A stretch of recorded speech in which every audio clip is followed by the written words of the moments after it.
पाहतोय उपमुख्यमंत्री एकनाथ शिंदे हे विधान भवनात सध्या दाखल झालेले आहेत। अर्ज दाखल करण्यासाठी आज विधान भवनात सर्वच जण आलेत। राज्यसभेसाठी ज्योती वाघमारे यांचं नाव आता जवळपास निश्चित मानण्यात येते। अर्ज भरण्यासाठीच आता उपमुख्यमंत्री एकनाथ शिंदे हे सध्या विधान भवनात दाखल झालेले आहेत। ज्योती वाघमारे सुद्धा या ठिकाणी उपस्थित असल्याचं दिसतंय। एक प्रकारचं शक्ती प्रदर्शन जे आहे ते सुद्धा या ठिकाणी होताना आपल्याला पाहायला मिळतंय आणि ज्योती वाघमारे यांना या ठिकाणी एक बहुमान जो तो या ठिकाणी दिला जातोय।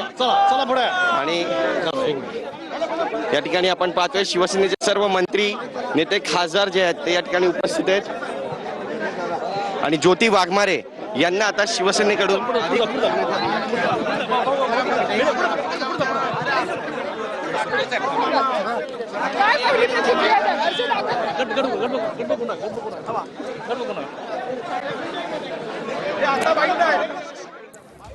तर ज्योती वाघमारे यांचं नाव आता जवळपास निश्चित झालंय। शिवसेनेकडून राहुल शेवाळे यांचा पत्ता कट झाल्याचं कळतंय। स्वतः उपमुख्यमंत्री शिंदेंसोबत त्या आता विधान भवनात अर्ज भरण्यासाठी दाखल झालेले आहेत। आंबेडकरी चळवळीतल्या नेत्या अशी त्यांची ओळख आहे। तर एक प्रखर वक्त्या म्हणून देखील आपण सगळेच जण त्यांना ओळखतो। अनेक नेत्यांवर अनेक विषयांवर त्यांनी आक्रमक टीका देखील केली। ज्योती वाघमारे यांचं नाव जे आहे ते समोर आलेलं आहे आणि स्वतः एकनाथ शिंदे यांच्या सोबतच त्या विधान भवनात दाखल झालेल्या आहेत। ज्योती वाघमारे या आपल्या आक्रमक भाषणासाठी जाणल्या जातात।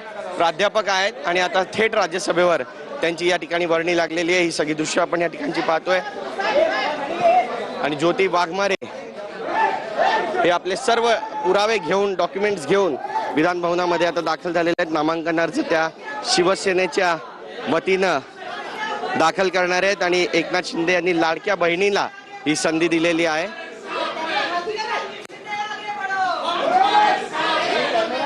चला मागे चला।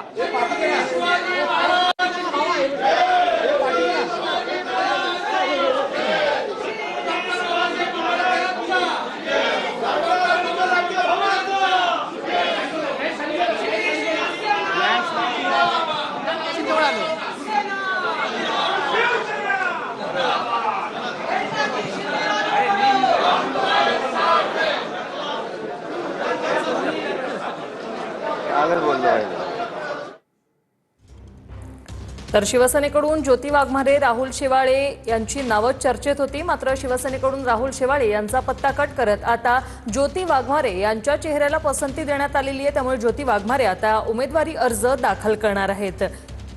शिंदेंचं हे धक्का तंत्र आहे। शिंदेंनी नव्या चेहऱ्याला संधी दिलेली आहे। ज्योती वाघमारे या आता अर्ज दाखल करण्यासाठी विधान भवनात पोहोचलेले आहेत। राहुल शेवाळे यांचा पत्ता कट झालाय। काही वेळापूर्वीच त्यांनी एकनाथ शिंदे यांची भेट देखील त्यांच्या घरी जाऊन घेतली होती।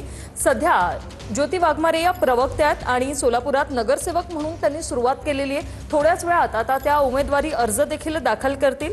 शिवसेना फुटीनंतर त्यांनी शिंदे गटात प्रवेश केला आणि आता एक प्रखर वक्त्या म्हणून त्यांची ओळख आहे। आंबेडकरी चळवळीतल्या नेत्या म्हणून देखील ज्योती वाघमारे यांची ओळख आहे। आक्रमक टीका त्यांनी अनेक विषयांवर केलेली आहे, अनेक नेत्यांवर देखील केलेली आहे। त्यांची भाषणं देखील आक्रमक आपण ऐकलेली आहेत। ज्योती वाघमारे आता उमेदवारी अर्ज दाखल करण्यासाठी सध्या पोहोचलेले आहेत।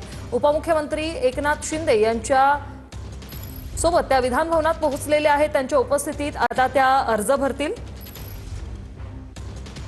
अनेक नावांची चर्चा होती, मात्र अखेर पक्षाने ज्येष्ठांना डावलत ज्योती वाघमारे यांच्यावर विश्वास दाखवलेला आहे आणि हा निर्णय जो आहे तो शिंदे यांच्या धक्का तंत्राचा एक भाग मानला जातोय। पक्षात नव्या नेतृत्वाला वाव देण्याचा संदेश एकनाथ शिंदे यांनी दिल्याचंही चर्चा राजकीय वर्तुळात आहे।